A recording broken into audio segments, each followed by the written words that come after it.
Let me describe to you a travel service I wish existed. It would be a website where people with a spare bedroom or who are maybe going out of town for a while would rent their space to travelers. Now the host would make some cash and the traveler would get to stay, instead of an impersonal hotel, at a local person's home in a real neighborhood, maybe get some tips from their host, maybe even make a friend. What? You're saying that already exists? What is it called? Airbnb.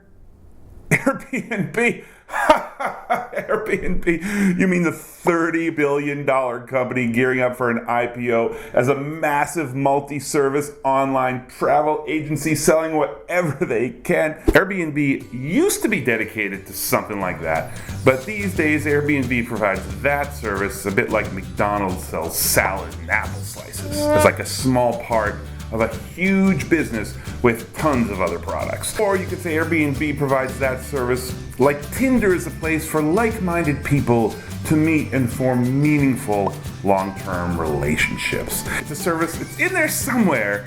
It's a possible outcome, but it's damn hard to figure out how to do it. So McDonald's has hamburgers, Tinder has hookups, and Airbnb more and more has tons of other services, including hotel sales and tours, and those soulless turnkey apartments that investors sell to make a lot of money. They're like decorated hotel rooms, not like real people's apartments, and the company turns a blind eye to that as it reduces the housing supply in cities and tears at the social fabric of some neighborhoods. Now, how much that really happens and how bad it is totally up for debate. What is not up for debate is that it does happen. We're not going to talk too much about that because I'm not really here to trash Airbnb. I'm here to urge you to find and use the old Airbnb, the original Airbnb that's hidden, buried inside this massive site, because unlike McDonald's salads and unlike random hookups, that is a great service for the globally curious.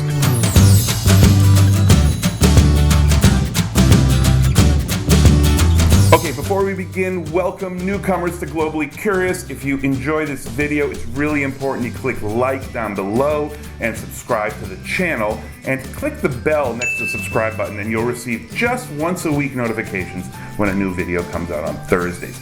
Today's video is actually a bit different from our past videos because soon we'll be going to our correspondent in South America. But first, let's go back to the beginnings of Airbnb, which was founded in 2008.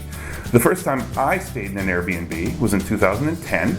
I slept on a futon in the spare bedroom of someone's house in Bermuda, and it was perfect. I was writing my budget travel column. It was so much cheaper than any hotel on the island. I was sharing the place with a real person who lived there, who could tell me how to catch the bus and which places had local prices and not tourist places. It was brilliant. And then I did the same thing in Virginia and Savannah, Georgia, and Copenhagen and St. Petersburg in France and Memphis and Sao Paulo, where I actually got to take care of someone's cat for a month. But then somewhere along the way, something happened. Quite often the apartments I ended up renting were no longer real people's houses, although my host's picture would appear on Airbnb and they would sure seem like a regular nice person. Hey, I'm Jen and I love my city. I hope you'll let me share it with you. Some of the examples are pretty extreme. I've stayed in places in several cities where entire buildings have been turned into Airbnb units. And sometimes they were fine, but sometimes there was a sewage leak that if someone actually lived there, they would have noticed. Sometimes there was like no stove, like I wanted to make an egg and there was no stove there, and I suppose if I'd read really carefully, I could have figured that one out. And in this one really hip building that had been turned into super cool apartments designed by obviously some pro, the place I stayed had 0 windows. It was basically a hip dungeon. In theory, there's nothing wrong with this at all. It's a service, you pay for it, you get it. But in practice, in many cities, renting out apartments for a short term is against the law. It's equivalent to running an illegal hotel in a place zoned for homes, not businesses. And Airbnb clearly does not go out of their way to stop people from doing this until they're really pressured by the government, as they have been in New York City. And even then, just last week, the city sued a landlord for operating 7 rent-stabilized buildings where there should have been New Yorkers living as Airbnb hotels. So somehow it slipped by them. In this particular case, they released a statement. Airbnb strongly opposes illegal hotels, period. That's why we've worked to identify and remove more than 5,000 listings that do not reflect our vision for our community and our one host, one home policy. What a lovely policy. One host, one home. There's not going to be investors. But as far as I can tell, that one home, one host policy exists in New York and maybe a few other places, but definitely not everywhere. Here's a place where one person blatantly has 29 listings, and that's in multiple buildings. It's in Philadelphia. I actually stayed there. As for changing the face of neighborhoods, I don't know how often it happens, but there sure are a lot of complaints around the world of neighborhoods that have basically become little Airbnb communities. I sure felt that way when I stayed in the Príncipe Real neighborhood in Lisbon. It was a beautiful traditional neighborhood, but I walked around and it seemed to be just full of tourists, and there's not really any huge tourist attractions there, and most of the people were staying in Airbnbs. I don't know how many Airbnbs are in the neighborhood. You can tell on this map that there's quite a lot. So let's just say the bottom line is that Airbnb is trying to take over the world and maximize profits ahead of what's likely to be an IPO, and it's kind of like Uber and it's kind of like Facebook. It really highly paid PR people burnishing their image and making sure that whenever someone criticizes them, they come back with a great argument. I'm not here to tell you to boycott Airbnb. I'm actually here to encourage you to use it as it was originally intended. So in a way, it's kind of like a semi-boycott. It's a boycott of these kind of personality-free apartments, but it's actually embracing its original mission and benefiting the people that Airbnb claims it's there for.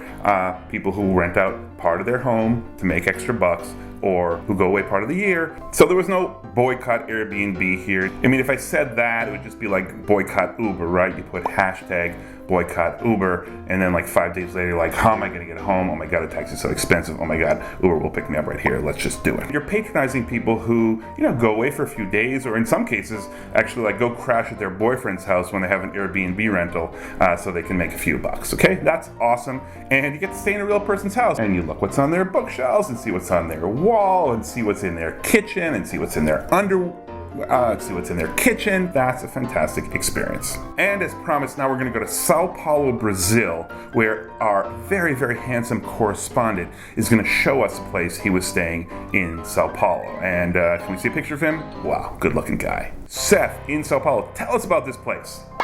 Man, this is the sort of place that makes it impossible to hate Airbnb. It's much easier to hate Uber. Okay, look, right off the bat, walk in. What's the first thing you see? A Macintosh classic. And then there's just all this cool artwork everywhere. You just know this was chosen by a real person to fit their own tastes. Looks like the guy might be a photographer. There's a lot of photographs up that look like they could be his. Oh, and we got Nemo. I mean, who's gonna put Nemo in like a made for Airbnb apartment? Especially like a kind of a used Nemo. It's interesting to try to guess like who the person is from what you see in their apartment. And check this out. Look at that sunlight. The morning light is just fantastic. That's something people never think to look at, but really look for windows in those pictures. By the way, I didn't even show you this on the way in, but on the floor he's installed tiles which looked like the sort of the boardwalk, the beachfront sidewalk in Rio de Janeiro. Of course, I would never go into somebody's closet, but this wasn't a closet because there was no door, right? Uh-oh, that is a underwear conference he appears to have gone to. Yeah, how many places have you stayed that have a turtle as a nightstand? There are these little details which are cool, like look what's in the shower. I'd like to be. Whoa, there is just so much light in here. Okay, get ready for this. Whoa, how cool. Jiminy Cricket, what the heck is going on down there?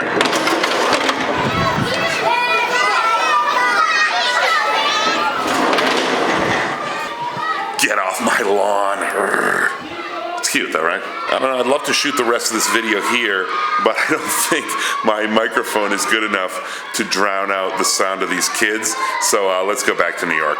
Okay, thanks, Seth. And as Seth told me, the host of that one actually works between Sao Paulo and Rio de Janeiro. He goes back and forth, and he rents out the Sao Paulo place when he's not there. Now, how can you tell which homes are real homes and which homes aren't? If Airbnb were a really cool company, they'd make a filter for that called primary residence, and it means the place you're staying is actually where a real person lives most of the year.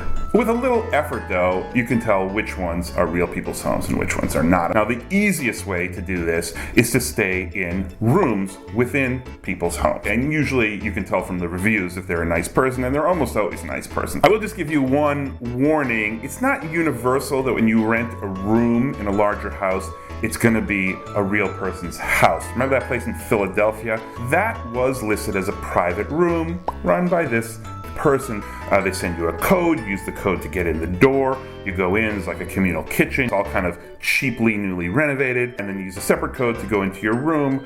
It's essentially like a hostel, or maybe it's like a hotel where there's actually no staff at all. It served my purposes at the time. I needed a last minute place to stay just for one night. If I were really planning a trip, like a real vacation, I would definitely not want to stay there. Airbnb still puts things on like this.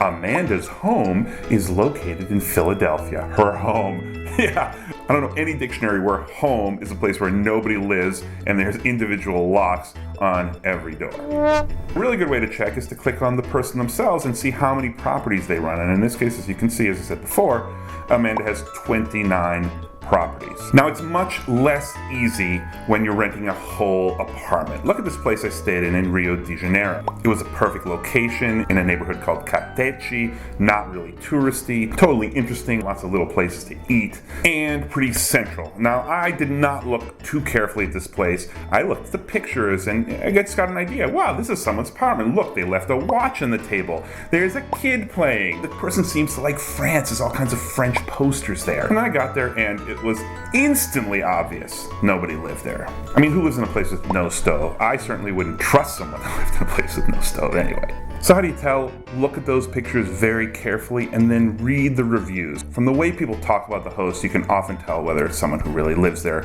or who doesn't at all. Also, often it'll say like, this person owns the house and this person helps out run it. That means it's someone who's paid to do it as some sort of a manager, and you're not going to really have that much direct contact with the person. They probably don't live there. And of course, check the kitchen. It is actually really true that tons of the places that are not where real people live skimp on the kitchen. And that's totally reasonable, because if you're traveling, you don't need a full kitchen, but it's a good sign that nobody really lives there. So I really encourage you to use Airbnb the way it used to be. The jury is still kind of out on how they work in different cities, and which cities they benefit and which cities they hurt, and which people they hurt, and how they affect the housing market. I'm not going to stop using Airbnb because it is a really great service when you use it for its original purpose.